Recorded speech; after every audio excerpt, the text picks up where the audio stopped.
Hello friend, welcome to my channel. আমি doctor Chandrakant. আজ frozen shoulder বা হিমায়িত কাঁধ, তো সেই ফ্রোজেন শোল্ডার বা হিমায়িত কাঁধ বা আমাদের যে কাঁধ ব্যথা হয়, তো তার দুটি স্পেশাল এক্সারসাইজ আজকে দেখাবো। তো সেই এক্সারসাইজগুলো করলে আপনাদের যে ফ্রোজেন শোল্ডারের সমস্যা, আরও অনেক এক্সারসাইজ হয়, তার মধ্যে দুটো আজকে দেখাবো। তো সেগুলো করলে আপনাদের ফ্রোজেন শোল্ডারের সমস্যা সেটা দূর হবে। চ্যানেল যদি নতুন, চ্যানেল সাবস্ক্রাইব করবেন। চলুন শুরু করা যাক। ফ্রোজেন শোল্ডার বলতে আমাদের মেনলি বোঝায় যেটা আমাদের কাঁধে, শোল্ডারে খুব ব্যথা হয় এবং হাত তুলতে অসুবিধা হয়। অনেকেরই একটু হাত ওঠে, আবার অনেকেরই বেশি একদম হাত ওঠে না, খুব ব্যথা হয়। এবং হাতের যে দৈনন্দিন কাজগুলি, যে এডিএলগুলি মানে অ্যাক্টিভিটি অফ ডেইলি লাইফ, যেগুলো আপনাদের ওই হাত দিয়ে করেন, সেগুলো হ্যাম্পার হয়।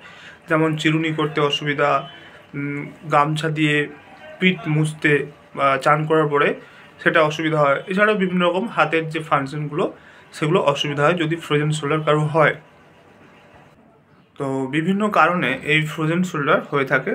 এছাড়াও ফ্রোজেন শোল্ডার আজকাল খুব বেশি হচ্ছে। অনেকেই দেখা যায় ফ্রোজেন শোল্ডার, কিন্তু অনেকেই জানেন না কী কী এক্সারসাইজ করতে হবে, বা অনেকেই জানেন না যে ফ্রোজেন শোল্ডার হলে বা কাঁধে ব্যথা হলে বা হাত উঠছে না, এরকম সমস্যা হলে কাকে দেখাতে হবে, কোন ডক্টরকে দেখাতে হবে। প্রথমত এরকম সমস্যা হলে যে কোনো ফিজিওথেরাপিস্টের কাছে যোগাযোগ করবেন। এবারে কাঁধ ব্যথা বা হাত উঠছে না বা ফ্রোজেন শোল্ডার, তো এগুলো হলে কী কী এক্সারসাইজ হবে, দুটো এক্সারসাইজের দেখবো আজকে। চলুন শুরু করা যাক। ফার্স্ট এক্সারসাইজ হচ্ছে ওয়াল রাইডার এক্সারসাইজ। মানে আপনাদের বাড়ির দেওয়ালে হাতকে এরকম করে রাখবেন, দিয়ে পরপর নিচ থেকে উপরে যতখানি উপরে ওঠা যায় এরকম হাতটাকে উপরে নিয়ে যাবেন, আবার হাতকে এরকম নিয়ে আসবেন, যতটুকু করা যায়। যে যতটা পারে কমফোর্টেবলি এটা করবেন, কোনো জোর জবরদস্তি করার দরকার নেই। যতটা পারেন কমফোর্টেবলি এটা করবেন। এটা হচ্ছে ওয়াল রাইডার এক্সারসাইজ।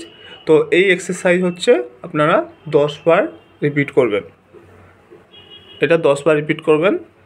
যখনই করবেন 10 বার এটা ওপর নিচে করে 10 বার রিপিট করবেন।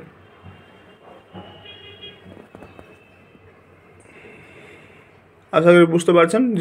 যে কেউ তার বাড়ির দেওয়ালে এটা অবশ্যই করতে পারেন। এটা ফার্স্ট এক্সারসাইজ, খুবই ইম্পর্টেন্ট। ফ্রোজেন শোল্ডার বা কাঁধ ব্যথা বা যেটা কাঁধ উঠছে না, মানে বাহু উঠছে না বা হাত উঠছে না, তার জন্য এক্সারসাইজটা খুবই ইম্পর্টেন্ট। এটা 1 নম্বর এক্সারসাইজ। এরপরে যে এক্সারসাইজটা বলবো সেটা হচ্ছে বাড়ির বাড়ির যে কোনো জায়গায়, একটা উঁচু জায়গায় বা জানলার রেলিং বা বাঁশে কোনো জায়গায় একটা দড়িকে টাঙিয়ে দেবেন। দুটো হাত দিয়ে ওপর নিচে হাতটাকে তুলবেন, নামাবেন দড়ির সাহায্যে। এটা হচ্ছে পেন্ডুলার এক্সারসাইজ। তো এক্সারসাইজটা আপনারা 10 বার করবেন। যখনই করবেন 10 বার করবেন।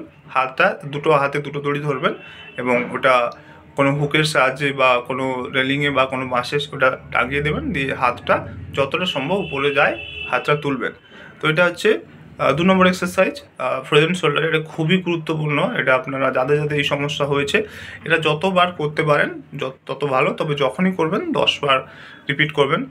তো এগুলো হচ্ছে, এই দুটো হচ্ছে ফ্রোজেন শোল্ডার বা কাঁধ ব্যথা বা আপনাদের হাত উঠছে না তার মেন দুটো এক্সারসাইজ। এছাড়াও আরও অনেক এক্সারসাইজ আছে, তো সেগুলো যে কোনো ফিজিওথেরাপিস্টের কাছে অবশ্যই জানতে পারবেন।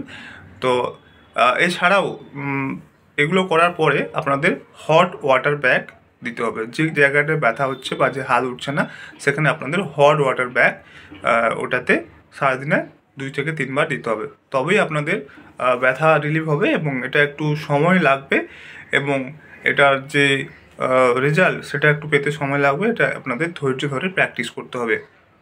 তো আজকে জানলেন ফ্রোজেন শোল্ডার বা হিমায়িত কাঁধ বা কাঁধ ব্যথা, তার স্পেশাল দুটো এক্সারসাইজ।